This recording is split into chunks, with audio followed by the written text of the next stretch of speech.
이동재가 조사받는 시점은 예측하건대 이 수사심의위원회가 24일 날 열린단 말이죠. 근데 이 수사심의위원회가 열리면은 저번에 그 이건희 건처럼 이거 기소도 하면 안 돼. 이런 식의 결론이 나올 수도 있고 일단 일말의 뭐에 기대를 해보는 거죠. 수사심의위원회에서 이 사건이 정치적 사건이다. 한동훈의 주장대로. 그래서 여권이 탄압하기 위해서 이 사건을 만들어 공작한 사건이다라고 그게 만약에 통하면은 수사심의위원회에서 이거 기소도 하면 안 돼. 이동재 구속하는 것도 안 되고 한동훈 말할 것도 없이 이런 여론을 만들고 싶으니까 한동훈 스스로가 적극적인 언론 플레이를 했다. 근데 그 과정에 KBS 오보가 나왔다. 근데 KBS 오보의 디테일의 함정은 KBS 오보가 돼버리면 한동훈 잘못이 한 것이 없다라고 느껴지는 부분. 그렇기 때문에 수사심의위원회에서 수사심의위원들이 뭔가 결정하는 데 있어가지고 KBS 오보가 상당히 크게 보이려고 하는 일종의 작전. 그래서 아까 말한 것처럼 그런 방식으로 해서 그런 음모론도 있더라는 이야기를 제가 소개를 해드렸던 거고요. 어쨌건 KBS 리스크가 너무 크기 때문에 저는 불가능하다고 보지는 않는데 어쨌건 한동훈이 하고 있는 것은 사실은 24일 날 수사심의위원회가 열리는 것에 대해서 여론전하고 있는 거죠.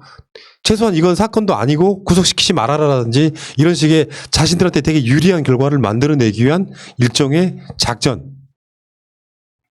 네, 이 수사심의위원회가 매우 중요할 것 같아요. 지금까지는 그래도 순조롭게 잘 진행을 해왔어요. 추미애 장관의 도움도 지원 사격도 있었고 이렇게 하면서 뭐 감찰부장도 뭐 열심히 해줬고 서울지검장도 열심히 해줬고 계속 싸워서 여기까지 왔는데 이제 마지막 매듭을 지어야 되는 곳이 결국 수사심의위원회인 것 같아요. 특임검사 날라갔죠. 본부 날라갔죠. 그 조사 날라갔죠. 이제 이거 하나로 모여 있는 상황이고요. 지금 이게 이동재하고 한동훈하고 이 두 개 사건을 병합해서 수사심의위원회를 진행을 하기로 지금 했기 때문에 한동훈도 들어올 겁니다. 한동훈도 수사심의위원회 신청을 했던 사실이 있고요. 그러니까 금요일까지 계속 버티려고 할 건데요. 아까 말씀하신 대로요. 그 형사소송법에 따르게 되면 지금 구속영장까지 필요 없고요. 체포영장 바로 발부받아가지고 한동훈 연구요원이죠. 예, 검사장이라 부르고 싶진 않고요. 예, 연구요원, 예, 체포해서 위원, 네, 체포해서 수사를 오늘 내일 안에 시작을 할 수밖에 없을 것 같습니다. 근데 지금 현재 일선 검사들이 가장 불만을 제기해야 되는 건 이 수사심의위원회의 존재 자체예요. 윤석열이 그 국회에 나와가지고 자기 입으로 떳떳하게 이야기했지 않습니까? 이 사건의 기소 여부의 필요성에 대해서는 일선 수사 담당 검사들이 가장 잘 안다. 그 당연히 검사들이 가장 전문가들인데 왜 외부 기관을 이렇게 만들어가지고 내부적으로 필요한 것들이 지금 국민들이 알게 돼 있는 건데 과거에 수사심의위원회 들어본 적 있습니까? 다른 사건에서? 지금 이게 윤석열이 검찰총장으로 있는 이 시기에 갑자기 우리 귀에 들어온 거지 그 이전에는 들어본 적도 없는 거예요. 수사팀이 다 결정하는 거라고요. 판단하고. 그런데 이게 수사심의위원회가 윤석열 덕분에 유명해지다 보니까 이게 뭐 굉장히 권위 있고 뭐 중요한 것처럼 우리가 인식되고 있는 건데 검찰 내부적으로는 아무것도 아니거든요. 그러니까 이건 지극히 글자 그대로 언론 플레이 그 이상도 이하도 아닌 거예요. 근데 이제 걱정되는 건 여기서 만약에 이재용 때처럼, 그러니까 사실 이재용 때부터 이 수사심의라는 게 우리한테 이제 귀에 들리기 시작했고 주목을 받기 시작을 한 건데 이재용 때처럼 그런 식으로 수사하지 말고 기소하지 말고 이런 식의 입장이 나와버리면은 이제 정치적으로 휘말릴 수 있기 때문에 현재까지 온 대로 마무리를 좀 깔끔하게 했으면 좋겠다라는 바람. 따르면은 빨리 체포를 해서 수사를 해서 어느 정도 자료는 좀 가지고 들어가야지 수사팀 입장에서도 이번에는 뭐 기소하지 마라 수사하지 마라 그런 결론이 나올 거라고 생각하지는 않습니다. 네.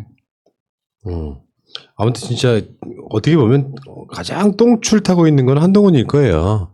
그러니까 옳다구나 나 저런 말 한 적 없는데 이런 식의 KBS 막 바로 고소하고 이런 게 있을 텐데 역사는 또 항상 반전이라는 게 있단 말이죠. 아까 근데 KBS 고소 건은 분명히 이 수사심의위원회 열리는 것을 의식한 행위 그렇잖아요. 예. 마치 검찰이 한동훈에 대해서 뭐 KBS가 한동훈에 대해서 뭔가 잘못된 정보를 보도하면 사람이 약간 면죄부 효과가 생기잖아요. 한동훈은 잘못한 게 없나 보네 하는 뉘앙스. 저번에 그 이재용에 관련해서 수사심의위원회 뭐 이런 것이 열릴 때 되게 가장 큰 문제가 뭐였냐면은 삼바에 관련한 경제에 관련된 것 사실은 전혀 모르시는 일반 시민에 가까운 분들이 오셔가지고 삼성의 변호사가 이렇게 구속하면 안 된다는 걸 설파하니까 그래? 구속시키면 안 돼. 이거 기소도 하지 마. 이렇게 했다는 거잖아요. 이런 측면이 분명히 있다는 것이고 수사심의위원회 같은 경우는 사실 인권 차원에서 만들어진 거죠. 사실 근데 잘 안 써먹고 있다가 꼭 그렇게 사회적인 유명인사나 지들이 관련된 것들 이게 있는지도 몰랐던 사람들한테는 저런 게 있었어 싶은 이런 느낌이 분명히 있는 것이고 저는 어쨌건 한동훈에 대해서는요 이게 다시 말씀드리지만 그 검사장에 이슈에 있으면서 이동재를 그런 식으로 만났다는 것 자체가 죄예요. 이게 여론재판 한번 해볼까요? 조국 장관처럼? 이 새끼는 거의 조폭에 가까운 거지. 그렇지 않아도 우리들은 조국 장관 때 그러니까 기사들이 어떤 식으로 기자들이 말도 안 되는 쓰레기 같은 뉴스를 했는지 그 여러분들 기억하시겠지만 주말에 조국 장관의 그 SNS 보면은 채널A 단독 중에 80%가 이동재 거야. 그러니까 여러분들 아시겠지만 그 언론사들 열 몇 개 좀 되는 애들이 검찰발 단독을 어마어마하게 같이 갖고 왔었어요. 그 중에서 대표적으로 TV조선 채널A 같은 애들은 진짜 상상을 초월했지. 그 중에 이동재는 어떤 식으로 그렇게 단독을 했을까요? 이번에 민원연이 그거 이렇게 분석한 거 보니까 검찰발이라고 나오잖아. 뉘앙스나 보도의 형태를 보면 검찰발. 그러니까 채널A 보도한 것 중에 약 80%는 이동재의 단독이야. 그럼 이동재는 누구랑? 당연히 한동훈이겠죠. 한동훈이가 고급 정보나 곱시고 주고 조국 장관의 말도 안 되는 혐의를 흘리면 엄청 보도했던 놈들. 이런 커넥션을 계속 유지하고 있는 상태에서 하다가 선거에 개입할 조작의 의도까지 갖고 뭔가 대화를 나눴다면 당연히 구속이 문제가 아니라 실형을 때려야 되니 맞죠. 난 지금 이동재는 파면하고. 잘 생각을 해야 되는 거야. 니네가 지금 의리로 뭉친 게 아니잖아. 니네끼리 이해관계로 뭉쳐 있었던 거야. 근데 지금 누가 먼저 등을 돌렸냐면 지금 한동훈이 먼저 등을 돌렸어 지금 주진우 변호사를 통해서. 지금 이걸 단독 범행으로 가버리면 니네 변호인이 지금 너 단독 범행이라고 얘기하고 있거든. 너 이렇게 하면 너 독박 쓴다. 이거 5년 이하의 지금 3천만 원 이하 벌금이거든. 그런데 또 독박 안 쓰려면은 빨리 실토해. 실토하고 있는 그대로 해서 수사심의위원회 가갖고 있지. 너 형량 낮추는 데 집중해. 그러니까 이 방송보다 빨리 편지를 써주세요. 편지나 이동재 방송 못 본다고. 편지. 빨리 연애를 편지를 써야지. 가야겠네. 오랜만에 손글씨. 손글씨. 실제로 제일 두려워하는 게 한동훈이 그 지점이죠. 이동재가 구속됐을 때 무슨 이야기가 나올지 몰라서 전전긍긍하는 거야. 관심 없는 척해도 감옥에서 중앙지검의 검사들이 가서 무슨 이야기를 듣고 봤는지를 이동재 입장에서는 그렇지 않습니까? 시켜서 한 거랑 내가 주도적으로 한 거랑은 다르단 말이에요. 네. 그러니까 지금 상황이 얼마나 재밌습니까? 한동훈은 이동재가 무슨 말 할지 몰라가지고 막 바짝 졸아있고 윤석열은 또 한동훈이 무슨 말 할지 그렇지, 몰라가지고 또 바짝 긴장하고 보고 있을 거 아닙니까? 살 떨려. 그래서 한쪽을 구속시키면 무서워지는 거예요. 예. 어마어마하게 무서워지는 거죠. 그러다 보니까 KBS처럼 이렇게 튀어 나가는 언론에 대해서 붙잡고 싶은 마음이 있었겠죠. 예를 들면 제가 생각했을 때는 검찰에서는 항상 검찰 출입 기자들을 관리를 하고 있었기 때문에 사냥개들을 열심히 교육을 시켜놓고 딱 풀어놨을 때 사실 KBS와 채널A는 시작점에서는 똑같았다고 생각합니다. 그런데 김경록 PB 때 KBS가 헛발질을 좀 했어요. 그리고 그게 만천하에 드러났죠. 사실은 KBS에서 김경록 PB를 조사할 때 그 조사의 톤이라던가 내용이라던가 이런 게 검찰에서 하는 거랑 거의 일치됐기 때문에 이거는 검찰발에서 나온 것이 거의 확실하다라는 의심을 굉장히 많이 받았었단 말이에요.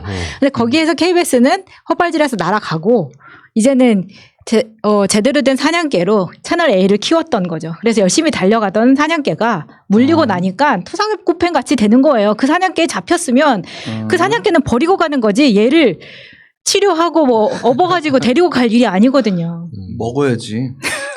그렇죠. 아무튼 지금 한동훈 입장에서는 여러분 다시 한번 생각해 보세요. 우리가 검찰이나 검찰총장을 바라보는 입장이 무서움의 대상으로 바라보면 아무것도 할 수가 없어요. 쫄리는 건 얘네들이라고. 일개 개인일 뿐이에요. 공무원 윤석열, 공무원 한동훈이라고.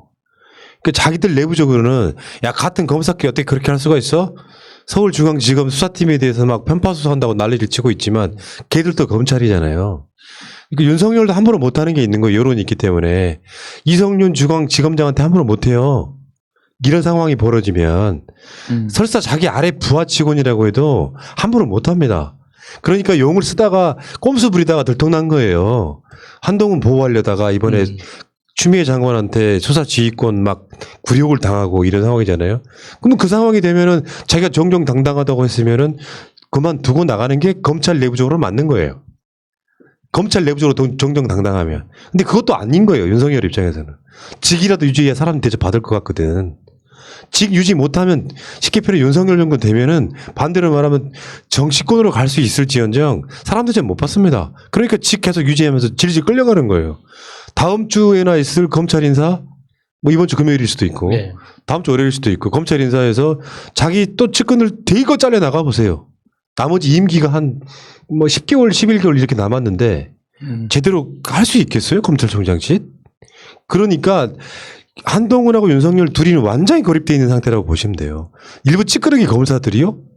얘네들은 그렇게 나서가지고 도울 만한 입장도 안 되고 나서도 안 되죠. 이 상황이라고 보시면 됩니다. 지금 딱 두 사람이 고립되어 있다 이렇게 보시면 돼요. 그러니까 조금이라도 틀린 게 있으면 발끈해가지고 고소하는 거예요. 내가 우리 설명해 드렸잖아요. 박근혜 때 우리 고소 많이 안 당했다고. 정권을 잡고 있기 때문에. 네. 정권 바뀐 뒤에 고소를 더 많이 당했죠. 왜? 정권이 잃었다고 생각하니까 법적으로 해결하려고 하는 거야. 원래 그런 거예요. 마찬가지죠. 한동훈 입장에서 쫄리니까 고소하고 시작하는 거예요. 검찰에서 밑그림, 큰 그림 그릴 수 있는 검찰의 어마어마한 권력을 갖고 있는 일원이면은 이런 사건 지들이 말아가지고 괘씸죄 줘버리죠. 그렇게 안 되는 거지, 지금은. 자, 어쨌건 지금 재단 수사를 좀 잘 했으면 좋겠다 이런 생각이 듭니다.